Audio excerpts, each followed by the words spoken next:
엄마, 오늘은 근력에 대해서 얘기해 보려고 해요. 들으면 별거 아닌 것 같아도 사실 우리 삶의 질과 직결되는 주제예요. 근력이 왜 중요한지, 그리고 어떻게 하면 엄마가 더 기운차게 지낼 수 있는지 아주 쉽게 알려드릴게요. 먼저 근력이 뭐냐면요. 쉽게 말해서 몸의 힘이에요. 우리 몸이 움직일 때 필요한 동력이에요. 걷고 계단 오르고 물건 들고 앉았다 일어나는 모든 힘이 바로 근력에서 나오는 거죠. 근육이란 건 단순히 몸을 크게 보이게 하는 게 목적이 아니에요. 우리가 쓰러지지 않고 부딪혀도 다치지 않게 지켜주는 안전벨트 같은 존재예요. 문제는 나이가 들수록 이 힘이 서서히 줄어든다는 거예요. 그래서 지금부터라도 조금씩 챙기지 않으면 나중에 정말 힘이 많이 약해질 수 있어요. 실제로 연구에 따르면 65세쯤 되면 근육량이 25%에서 35%까지 줄어들 수 있다고 해요. 그리고 80세가 되면 그 수치가 40%를 훌쩍 넘는 경우도 많고요. 근육이 빠지면 그 빈자리를 지방이 채워요. 그 상태로 두면 체력이 떨어져서 걷는 것도 힘들어질 수 있어요. 힘이 없으면 작은 계단 하나도 숨이 차고 잠깐 서 있다가도 허리가 뻐근해지죠. 게다가 넘어질 위험도 커지고 부상이나 골절로 이어질 가능성도 훨씬 높아요. 근력이 떨어지면 면역력도 약해지고 뼈가 약해져서 골다공증 위험도 커져요. 당뇨, 고지혈증, 지방간 같은 생활습관병에도 더 쉽게 노출될 수 있고 무릎과 관절에도 부담이 커지고 한번 다치면 회복이 오래 걸리는 건 너무나도 당연하죠. 결국 힘이 부족하다는 건 단순한 얘기가 아니에요. 삶의 질이 크게 떨어지고 스스로 할 수 있는 일들이 줄어든다는 뜻이에요. 물론 근력 감소는 나이 들면 자연스럽게 생기지만 그 속도를 늦출 방법이 있다는 게 희망이에요. 그 해답이 바로 운동이에요. 운동은 근육을 유지하고 강화하는 최고의 방법이에요. 운동이라고 해서 헬스장만 떠올릴 필요 없어요. 집에서도 할 수 있는 간단하고 안전한 방법이 많아요. 그 방법을 쉽게 알려드릴게요. 첫 번째, 의자 앉았다 일어서기예요. 체어 스쿼트라고도 부르는데 허벅지와 엉덩이 근육을 키우는데 아주 좋아요. 처음에는 의자의 팔걸이를 잡고 10번씩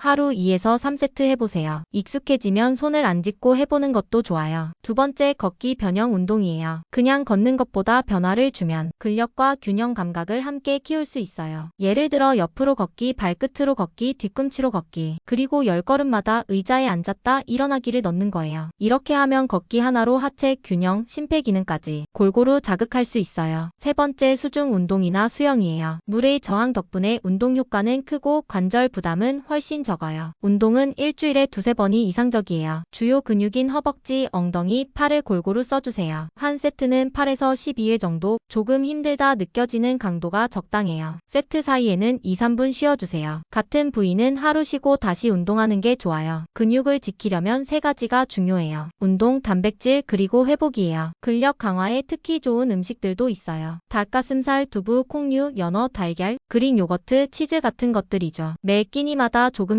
챙겨 먹으면 좋아요. 그리고 여기에 글루타치온이 포함된 음식이나 보충도 근력에 도움이 돼요. 글루타치온은 강력한 항산화제로 근육 손상을 줄이고 피로 회복을 도와줘요. 글루타치온이 풍부한 음식은 아보카도, 시금치, 브로콜리, 호두, 시금치 등이 있어요. 가능하면 이런 채소와 식품을 매일 조금씩 챙겨 먹는 게 좋아요. 즉, 운동과 단백질 섭취에 글루타치온까지 더하면 근육이 쉽게 지치지 않고 회복도 빠르게 돼서 근력 유지에 큰 힘이 돼요. 근육은 운동할 때가 아니라 쉬는 동안 회복되고 커져요. 그래서 충분한 휴식과 수면이 꼭 필요해요. 하루 7시간에서 9시간 숙면이 좋다고 해요. 너무 늦게 자지 말고 편안한 환경을 만들어주세요. 운동 전에는 가벼운 스트레칭으로 몸을 풀고 운동 후에는 정리 운동을 꼭 해주세요. 무거운 무게나 갑작스러운 동작은 피하세요. 그게 오히려 부상의 지름길이에요. 운동 중에 어지럽거나 가슴이 조이는 느낌이 있으면 바로 멈추고 의사 상담을 받으세요. 엄마, 이렇게 조금씩만 해도 충분해요. 하루 10분만 투자해도 몸이 달라질 수 있어요. 작은 습관이 큰 변화를 만드니까요. 오늘은 의자 앉았다 일어서기 10번. 이걸로 첫 걸음을 시작해봐요. 그리고 내일은 걷기 변형 5분, 모레는 다시 의자 스쿼트, 이렇게 번갈아 하시면 돼요. 꾸준함이 가장 큰 힘이라는 거 엄마도 곧 느끼실 거예요. 복잡한 정책은 이해하기 쉽게, 유익한 건강 정보는 꼭 실천할 수 있게 어르신 길잡이가 함께 하겠습니다. 더 많은 어르신께 도움이 될 수 있게 주변 어르신이나 부모님께 공유해주세요.